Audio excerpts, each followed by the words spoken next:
Alhamdulillah wassalatu wassalamu ala rasulillahi wa ala alihi.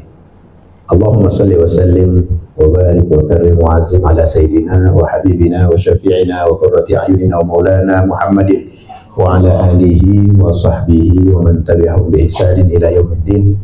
Subhanaka la ilma lana illa ma 'allamtana innaka antal alimul hakim. Rabbi shrah li sadri wa yassir li amri wa hlul 'uqdatam min lisani yafqahu qawli. Amin ya rabbal alamin. Alhamdulillah wa syukurillah wa khairu wa syarri bi masyiatillah, la haula wa la quwata illa billah. Syukur kehadirat Allah Subhanahu wa taala di tengah cuaca yang Masya Allah dari hujan deras, banyak kejadian-kejadian dalam tempo waktu yang begitu singkat. Namun kita masih diberikan oleh Allah Subhanahu wa taala kesempatan hadir, diberikan oleh Allah kekuatan untuk dapat menjalankan rutinitas yang kita sama-sama menjaganya untuk diistiqomahkan.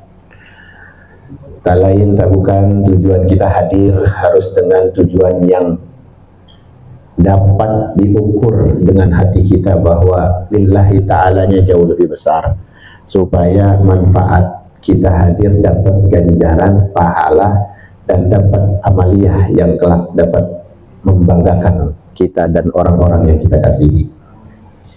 Mudah-mudahan dari setiap yang kita jalankan dan akan kita jalankan serta yang telah kita jalankan diterima oleh Allah Subhanahu wa taala dan akan menjadikan kebanggaan kita dan menjadi cinta kita atas agama dengan penuh keridhaannya. Amin ya rabbal alamin.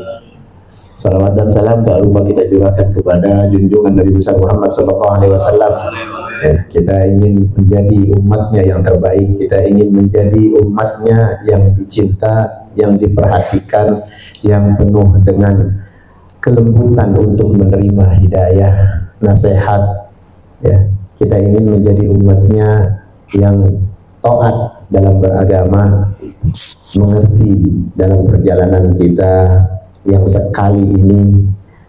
Harapan kita mudah-mudahan dengan kita selalu bersalawat kepada baginda, kita menjadi umatnya yang terpilih, yang dicinta dan yang dirindu. Kalau kita mendapatkan syafaatul uzma dari baginda Nabi besar Muhammad sallallahu alaihi wasallam. Amin ya rabbal alamin. Kemarin kita ngebahas di sini di majelis Jumatan di kantor ini, malam Jumatan. Ya, kita ngebahas banyak dan panjang tentang pemuda. Masih lanjut, ada sekelumit yang menjadikan kita semangat pemuda, atau apalagi sekarang ada Sumpah Pemuda ya, Hari Sumpah Pemuda.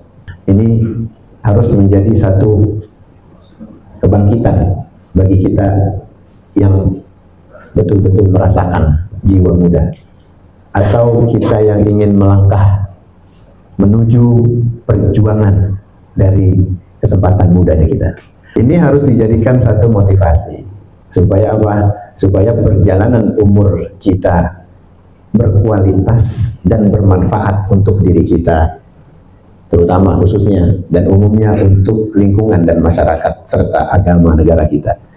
Nah ini, karena tanpa tahu kiat-kiat seorang yang bermanfaat di kala mudanya, maka dia akan hilang kesempatan emas di saat tuanya. Kesempatan yang akan dipetik dari perjuangan mudanya besok hanya penyesalan. Di saat muda dia menggiling, mencari berlian, mencari sekelumit yang berharga dari batu dan pasir dalam perjuangan hidup untuk menerima dan menjadikan kehidupan ini adalah emas. Ya, tapi dia tidak mau berjuang itu, dia hanya dengan hayalan-hayalan aja penuh, isinya sama apa? Harapan-harapan kosong. Ya, obrolan-obrolan yang sering mengalpakan, melupain bahwa tujuan kita semua akan berujung pada kematian. Tapi sebelum kematian ada secara siklus normatifnya adalah mengalami masa tua, mengalami kelemahan, mengalami fenomena hasil rasa mudanya dulu. Ya, jiwa mudanya dulu itu akan jadi kenangan. Makanya kalau kita masih memiliki potensi untuk merasa semangat muda masih ada, kerjakan sedemikian rupa. Apalagi betul-betul masih muda. Ya, jangan sampai hilang. Yang kemarin kita bahas tolong diulas lagi, dibaca lagi, ya, dikenang-kenang lagi. Ya. Kira-kira kita berapa banyak yang udah kita simpan dan kita jalankan. Di sini ada satu riwayat yang mengatakan Rasulullah pernah mengatakan kepada kami di dalam kisahnya. Salah seorang sahabat Ibnu Mas'ud radhiyallahu an bercerita, aku berjalan bersama Abdullah bin Mas'ud. Kemudian ia bertemu dengan Utsman bin Affan radhiyallahu an dan mengajak dia berbicara. Lalu Sayyidina Utsman radhiyallahu an berkata kepada Ibnu Mas'ud, wahai Abu Abdurrahman, maukah engkau kami nikahkan dengan seorang pemudi? Kemudian dia bisa membangkitkan lagi memori-memori lamamu. Lalu Abdullah bin Ibnu Mas'ud radhiyallahu anhu menanggapinya, jika engkau mengatakan seperti itu, maka sesungguhnya Rasulullah sallallahu alaihi wasallam pernah mengatakan kepada kami, ya ma'syar syabab, man istata'a minkumul ba'ah falyatazawwaj, fa innahu aghaddu lil basar wa ahsanu lil faraj, wa man lam yastati' falyasum, fa inna as-sawma lahu wija. Jadi Nabi pernah mengatakan, wahai para pemuda, barang siapa sudah mampu dari kalian untuk menikah, maka hendaklah dia menikah, karena lebih menjaga pandangan dan lebih membentengi kemaluan. Dan barang siapa yang belum mampu, maka hendaklah dia berpuasa, sesungguhnya puasa adalah tameng bagi pelakunya. Di sini membuktikan bahwa jiwa muda ini memiliki gejolak nafsu yang lebih dibanding yang lain, karena masih punya jiwa muda. Ada orang yang udah berumur banyak, jiwanya masih muda aja, pengen kawin aja yang dipikirin.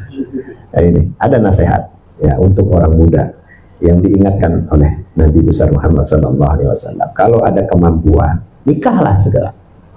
Ya, kalau kita memiliki kemampuan, maka disuruh untuk nikah. Nah, nikah itu bagian dari ibadah. Ibadah yang paling panjang apa? Nikah. Kalau sholat ada kelarnya, puasa ada bukanya. Nikah agak ada kelarnya. Ibadah semua isinya. Dan itu nasihat bagi seorang pemuda. Kalau dia mampu, nah ukuran mampu kan macam-macam nih. Ada yang mampu diukurnya melalui mekanisme acara, dipikir bahwa itu udah mampu, udah bisa punya tabungan banyak, udah bisa punya ini kudu banyak banget kudunya. Ukuran mampunya, speknya banyak banget gitu. Akhirnya ya gak mampu-mampu. Ukuran mampunya ditinggiin, jadi nggak bakal mampu. Gua kudu dapet perempuan yang begini, saya harus begini, harus begini. Wah, perempuan aja kriterianya panjang banget, belum lagi pendapatannya. Kapan mampunya? Makanya di sini harus diulas. Kemampuan yang dimaksud adalah ketika kita sudah punya, bisa menanggung kehidupan seseorang dengan kesederhanaan yang kita tidak sia-siakan. Gitu. Bukan ada kelebihan, nanti nggak bakal ada ngerasa lebihnya terus, kurang aja. Pengen punya duit dulu, punya tabungan dulu. Tuh, tabungan udah nih 10 juta, pengen yang 100 juta, udah 100 juta, masih pengen 1M. Lah, gak kelar-kelar 1M, pengen punya rumah dulu. Lama-lama, lah udah kisut, lihat. Uban udah mulai tumbuh, kagak bisa ditahan.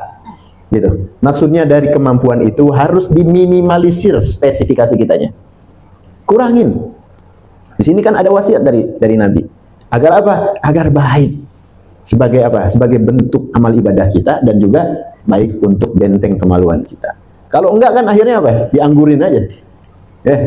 Ada kata Betawi, orang mendingan kepake daripada gantung lama mejeng. Gantung kagak dipakai-pakai, rusak kan, buruk. Kagak ada amal ibadahnya.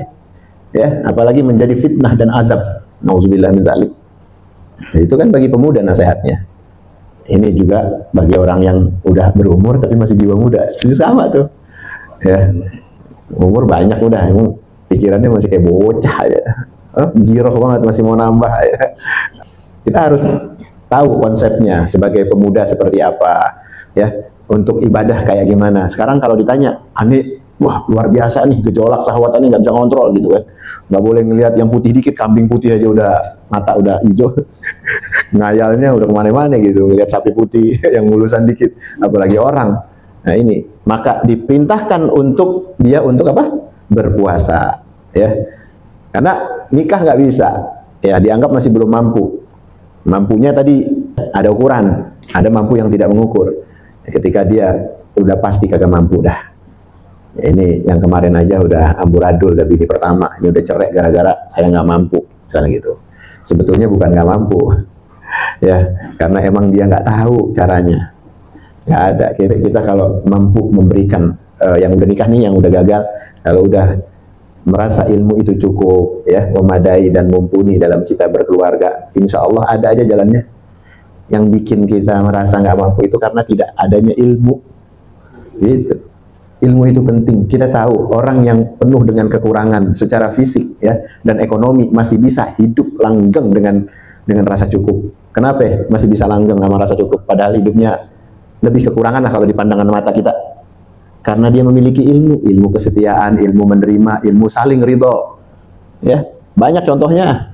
Ada orang yang, ya maaf ya, orang yang cebol tuh, yang satu tinggi badannya normal, yang satu pasangannya cebol. Ya. Yang Allah kasih kekurangan tapi masih bisa hidup damai. Nggak ada di luar dari akal kita.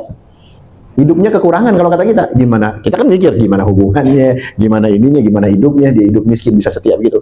Kenapa bisa setia? Karena Allah mampukan dia. Itu dijadikan pelajaran buat kita. Allah mampuin dia untuk mengerti satu sama lain dan ridho. Kenapa kita yang kelihatannya normal, yang kelihatannya cukup, apaan aja bisa, ya, tapi merasa bilang nggak mampu, akhirnya gagal dalam hidup rumah tangga, nggak bermuhasabah, nggak mau belajar. Ya, nah makanya bedain nih sama ahli majlis. Kita udah sering majlis lah, paling nggak duduk dengerin nasihat hadis. Ya, kita duduk sama Rasulullah sebetulnya. Ini bukannya duduk dengerin ustadz doang. Ustadz nyampein apa? Guru nyampein apa? Cuma jadi jembatan doang, tongkat estafet pesan daripada Rasulullah SAW. Makanya kalau kita ngerasa orangnya aja kita lihat, bukan ucapannya, bukan pesan-pesannya, maka akan menjadi ampas doang dari waktu kita malam ini. Tapi coba kalau kita yakini, oh yang disampaikan sama ustadz adalah nasihat yang datang dari kalam-kalam mulianya Nabi. Nabi ini nggak asal ngomong kan? Wala yantiqu 'anil hawa in huwa illa wahyun yuha. Nabi itu nggak keluar omongan atas hawanya, hawa nafsunya. Enggak. Itu Al-Quran sudah menetapkan itu. Ya, Nabi, apa yang diucapkan sama Nabi itu bagian dari wahyu. Apa yang dilakukan itu bagian dari petunjuk. Nggak pakai nafsu, udah hampir dibilang keluar dari ranah nafsu dunia. Sesekali ketika ingin menjadikan satu tauladan, Nabi menunjukkan sisi kemanusiaannya untuk kita tauladani. Makanya jika kita hadir di sini, hadirlah bersama Rasulullah SAW. Hadir dengan niat yang baik. Nasihat yang datangnya dari Allah, yang datangnya melalui lisan mulianya Rasulullah, lalu dicatat dengan para ulama dan sampai sekarang kedengeran sama kita-kita yang hadir. Ini kan berarti yang mau datang bukannya Nabi doang. Allah mau menghampiri kita. Allah yang mengundang ke sini, buka pikiran, mata kita. Makanya luar biasa bagi satu orang kaya kah itu, orang dermawan kah itu, orang yang memiliki tempat kah itu, lalu memfasilitasi untuk berdekatan kepada Rasulullah, kepada majlis-majlisnya zikrullah. Ingat kita sama Allah, itu luar biasa ganjarannya. Jadi terima kasih kepada yang memfasilitasi, tapi dia juga nggak bisa serta-merta. Dia juga berterima kasih kepada kita yang menyambut sumbangsihnya. Jadi satu sama lain saling membutuhkan. Makanya betul-betul diniatin, ya. Kalau ada jiwa-jiwa pemuda yang pembahasan kita berkaitan dengan jiwa muda, maka kita betul-betul harus hadir. Bukan cuma dengerin nasihat tapi terus habis itu hilang dari memori kita, kagak kepake sama sekali ini ilmu. Zalim sama ilmu, besok ditanya sama Allah. Kemana nasihat yang selama ini kamu dengar? Kemana catatan-catatanmu yang kamu tulis? Kemana pendengaranmu yang selama ini sadar, ya, dari penglihatan, pendengaran, indera, perasa sampai hati yang dibuka oleh Allah masih kau abaikan, kemana? Itu ditanya, besok kita nggak bisa jawab, gimana coba? Jadi jangan sampai penyesalan-penyesalan itu datang di akhirnya. Kalau ada gejolak nafsu, wajarlah manusia. Wajar ini jadi nasihat kita. Kan Nabi yang ngasih tahu. Kan Nabi yang ngasih tahu. Sampai Nabi mengatakan, baik untuk membentengi kemaluan kamu. Baik, kalau kagak kan kelayaban tuh. Kemaluan, kelayaban kemana-mana. Ya nafsunya, yang matanya, yang hatinya, yang jiwanya. Ya lagi kumpul mungkin kagak bergejolak, lagi sendirian. Ya kemarin kita pernah bahas. Seorang pemuda yang di saat diamnya dia, menyendirinya dia bertakwa dan menjalankan perintah Allah. Tuh, yang besok dapat menaungi bawah payung perlindungan Allah di hari kiamat besok. Seorang pemuda, ya orang tua yang jiwanya pemuda, sama juga. Ya, di dalam kesendirian dia bagaimana? Gak ada orang lain nih di kamar sendirian, kita doang nih sama HP, ya, sama nomor-nomornya jande misalnya, sama nomor-nomornya yang lagi ngejar-ngejar kita doang sama dia. Kalau kita nggak ngejaga takwa kita sama Allah, Bagaimana besok payung perlindungan di saat kita butuh payung tersebut lalu tidak kita hinggapi. Nauzubillah min dzalik. Nah, ini yang kita khawatir. Maka nasihat kita ya dari sini, yuk sama-sama bareng-bareng kita jalanin, kita istighfarin. Astaghfirullahalazim. Siapa yang Allah jauh lebih suka bagi siapa orang yang kembali kepadanya dengan penyesalan dibanding ia berbangga dengan dosanya. Hati-hati, azab datang kayak geledek, sambar tiang listrik yang kagak diniatin, tuh tiang kesambar geledek. Tahu-tahu nyetrum aja, lagi hujan-hujan begini apalagi, lewat sambil nyender, wah, kesambet. Habis itu hilang ngeblank akalnya. Kenapa dibawa ke rumah sakit? Ya, hilang udah, sarafnya mati sebelah. Separuh dia ingat, separuh enggak. Separuh pengen ngaji, separuhnya nggak bisa jalan. Nah, kayak gitu. Kalau gitu gimana? Azab dari Allah. Peringatan isinya cuma nyesel doang. Ya, pengen jamaah udah nggak bisa, pengen sembahyang dalam tepat waktu udah nggak bisa. Kemarin-kemarin kemana? Pengen ngormatin orang tua, pengen menghormati guru, belum sempet mengabdi sesuatu sedikit pun. Pengabdian kepada teman-teman, pengabdian kepada, nggak ada ceritanya, isinya cuma nyesel doang. Nauzubillah min dzalik. Maka jadi seorang yang baik itu terus menggali, nggak ngerasa cukup. Jangan nih habis nasihat ini udah cukup dah, oh nasihat pemuda udah kemarin. Nggak gali terus, karena yang namanya ilmu Allah begitu banyak dan luas untuk digali, dicermati, lalu dijaga dan diistiqomahi. Ilmu Allah luas banget, nggak ada habis-habisnya. Kita duduk nih 1000 tahun di sini nih, nggak habis-habis mengkaji ilmunya Allah. Maka jangan pernah merasa cukup, apalagi sombong. Nauzubillah min dzalik. Ya, kita jaga hati kita, memohon kepada Allah ya agar terus menjadi hambanya yang tawadu, merendahkan diri kita pada ilmu agama ya, supaya kita jadi orang yang terpilih, yang baik ya.